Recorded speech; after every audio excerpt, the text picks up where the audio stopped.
स्वागत है हमारे यूट्यूब चैनल में। यूपी पुलिस की लगातार भर्तियां जो आ रही हैं उसको देख के भर्ती बहुत ज़्यादा उत्साहित हैं और इन भर्तियों की तैयारी में बिल्कुल जुट गए हैं और जुटना भी चाहिए, क्योंकि आपके पास इतना समय नहीं देगी सरकार और जल्द से जल्द आपका पेपर होगा। जैसे कि आप नोटिस आज भी आई है, आप देख सकते हैं कि परीक्षा तिथियां आपकी जो है वो ऑलरेडी फिक्स हैं, सब कुछ फिक्स हो चुका है, एजेंसी भी फिक्स हो चुकी है। तो अभी जो आयोग है वो बिल्कुल देरी नहीं करेगा और आप लोग बिल्कुल रेडी रहिए। तो जो भी रहेगी सूचना वो बिल्कुल अभी गोपनीय रखी जाएगी सेंटर की और सबकी, बट आपको उससे मतलब नहीं होना चाहिए। वो जो आयोग है वो अपनी प्रक्रिया करेगा, आपको मतलब होना चाहिए अभी जो है वो सीधे सीधे अपनी तैयारी से। तो दोस्तों, इसी के साथ आपकी जो ये और वैकेंसी आई है यूपी पुलिस कांस्टेबल की जो वैकेंसी आई है 60,000 प्लस वैकेंसी, उसके अलावा आपकी यूपी एएसआई की भी वैकेंसी आई है। तो आप इसमें देख सकते हैं एएसआई कॉन्फिडेंशियल के 268 पद हैं, एएसआई क्लर्क के 449 पद हैं, ठीक है, और एएसआई अकाउंटिंग के 204 पद हैं। तो आप यहाँ पे देख सकते हैं कि लगभग जो है आपके 900 प्लस पद जो हैं यूपीएसआई एएसआई के भी आ चुके हैं। तो आप लोग जो है इसके लिए बिल्कुल रेडी हो जाइए, ठीक है। और जो आपके 60,400 प्लस पद आए हैं वो तो है ही हैं, तो इसके लिए आप रेडी हो जाइए। और आपको आइए इसके बारे में पूरी जानकारी दूंगा, जिसमें आपका सिलेबस रहेगा, आयु में क्या छूट मिल सकती है नहीं मिल सकती, आवेदन कब से है, टाइपिंग कितना लिया गया है हर एक पोस्ट के लिए, और फिजिकल क्या है इसमें, तो सब कुछ आपको बताऊंगा। तो आइए हमारे साथ बने रहिए। ये रहा आपका भर्ती विज्ञापन, आप देख सकते हैं इसमें उत्तर प्रदेश पुलिस उप निरीक्षक, पुलिस सहायक उप निरीक्षक, लिपिक एवं पुलिस सहायक उप निरीक्षक लेखा के पदों पर सीधी भर्ती है। ये पे बैंड आपका जो है ये भी दिया गया है। पुलिस उप निरीक्षक गोपनीय समूह गा के लिए पे बैंड जो है आपका 9,300 से 34,800 का है, और ग्रेड पे 4200 लेवल 6 का है 35,400 से 1,12,400 तक का। सेम आप पुलिस सहायक उप निरीक्षक समूह गा, और जैसा कि मैंने आपको पदों की संख्या बताई 268, 449, 204, टोटल 900 प्लस पद, मतलब 921 पद आपके हो रहे हैं। तो ये आपके टोटल पद हो गए, ठीक है, कि कितने कितने पोस्ट हैं। तो ये आपके पोस्ट की संख्या हो गई। अब बात करते हैं श्रेणीवर, अगर आप बात करें तो ये आपकी श्रेणीवर वैकेंसी है पुलिस उप निरीक्षक गोपनीय की, जिसमें अनारक्षित 114, ईडब्ल्यूएस की 25, अन्य पिछड़ा वर्ग 71, एससी की 54 और एसटी की 4 वैकेंसी है। सेम लिपिक में है और उसके बाद लेखा में, तो ये वैकेंसियां दी गई हैं।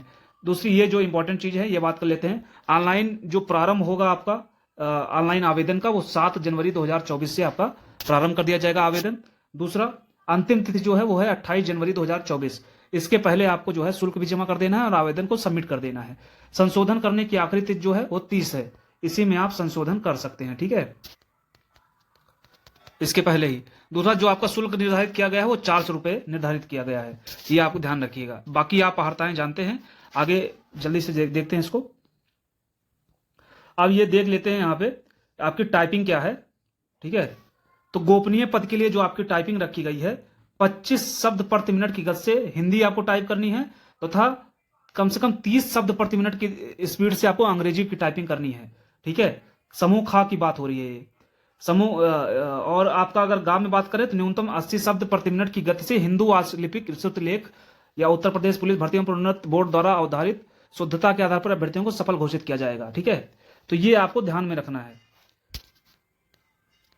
कि टोटल जो आपकी उसकी है क्वालिफाइंग है वो 80 शब्द प्रति मिनट है। बाकी हिंदी में 25 शब्द प्रति मिनट मिनिमम है और 30 शब्द प्रति मिनट इंग्लिश में मिनिमम है, ठीक है। तो ये आपको ध्यान रखना है। दूसरा, आपको कंप्यूटर में ओ लेवल आपका होना चाहिए, ठीक है, या इसके समकक्ष मान्यता प्राप्त। ओ लेवल हो आपके पास या इसके समकक्ष में कोई डिग्री है तो वो भी मानी जाएगी, ये आपको ध्यान देना है।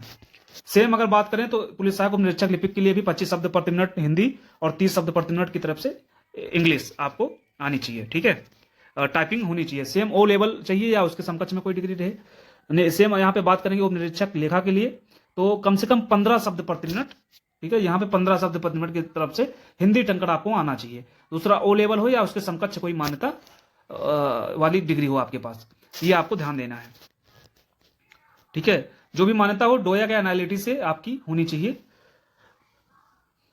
दूसरा, राष्ट्रीय कैडेट कोर का बी प्रमाण पत्र प्राप्त किया हो तो भी छूट मिलेगी उसको। प्रादेशिक सेना में कम से कम 2 वर्ष की सेवा की हो तब भी छूट मिलेगी उसको। डोया के एनालिटिक एप्लीकेशन या स्नातक उपाधि उससे उच्च अर्हता प्राप्त किया हो, मतलब जो आपको ओ लेवल होना चाहिए, या तो उस उच्च लेवल की डिग्री हो या उसके समकक्ष कोई डिग्री हो तब भी मानी जाएगी, ठीक है। तो ये आपको ध्यान रखना है। आयु आपकी 1 जुलाई 2023 को 21 वर्ष की आयु पूर्ण कर ली हो और 28 वर्ष से अधिक की आयु पूर्ण ना की हो, अर्थात अभ्यर्थी का जन्म दिनांक 1 जुलाई 1995 से पूर्व तथा 1 जुलाई 2002 के बाद ना हुआ हो, यह आपको ध्यान रखना है। ठीक है, बाकी ओबीसी SC ST को जैसे मिलती है छूट वो उनको मिलेगी। ठीक है, तो उनको दिक्कत नहीं लेनी है। दूसरा आप बात करें सिलेबस की, जो सबसे मेन है, तो आप यहाँ पे आइए सिलेबस देखिए। सामान्य हिंदी या कंप्यूटर ज्ञान आपका 100 नंबर का है। सामान्य जानकारी या सामायिक विषय आपका 100 नंबर का है। संख्यात्मक एवं मानसिक योग्यता परीक्षा 100 नंबर का है।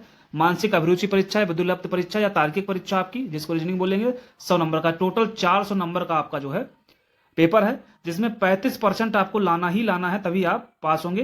प्रत्येक विषय में 35%। ठीक है, और कुल मार्क का 40%। पहली क्राइटेरिया रखी गई है, प्रत्येक विषय में 35% आपका आना चाहिए पासिंग, तभी आपकी कॉपी आगे चेक होगी। दूसरा 35% आ जाए सारे विषय में और ओवरऑल का 40% भी आना चाहिए, तो आपको ये ध्यान रखना है। ठीक है, तो ये चीजें आपको ध्यान रखनी है, दोनों क्राइटेरिया आपको फुलफिल करना है, तब आपको जो है मेरिट में नाम आएगा। ठीक है, आगे बढ़ते हैं। ये हो गया। दूसरा नॉर्मलाइजेशन प्रक्रिया आप जानते ही हैं, उसी के अकॉर्डिंग आपका ये लिया जाएगा। और बाकी अब प्रमाण पत्र बनाने को लेकर है, तो दोस्तों ये रहा आपका जो सहायक अधिकारी से रिलेटेड हो गया, आपका सहायक उप निरीक्षक हो गया, या उप निरीक्षक गोपनीय विभाग हो गया, उप निरीक्षक लेखा विभाग हो गया, तो सारा सब कुछ इसमें कवर कर लिया गया है। बाकी सिलेबस के लिए एक अलग से वीडियो बनाऊंगा, जिसमें सारे सब्जेक्ट को कैसे किसको जो है कवर करना है, चाहे रीजनिंग हो, मैथ हो आपका, या हिंदी हो, वो सब कुछ बताऊंगा अच्छे से। ठीक है, तो आप लोग मेरी भी वीडियोज कुछ पड़ी हुई हैं प्लेलिस्ट में, आप जाके वहां पे देख सकते हैं। तो प्लीज़ वीडियो को लाइक कीजिए, चैनल को सब्सक्राइब कीजिए और ज़्यादा से ज़्यादा लोगों के पास शेयर कीजिए। Thank you.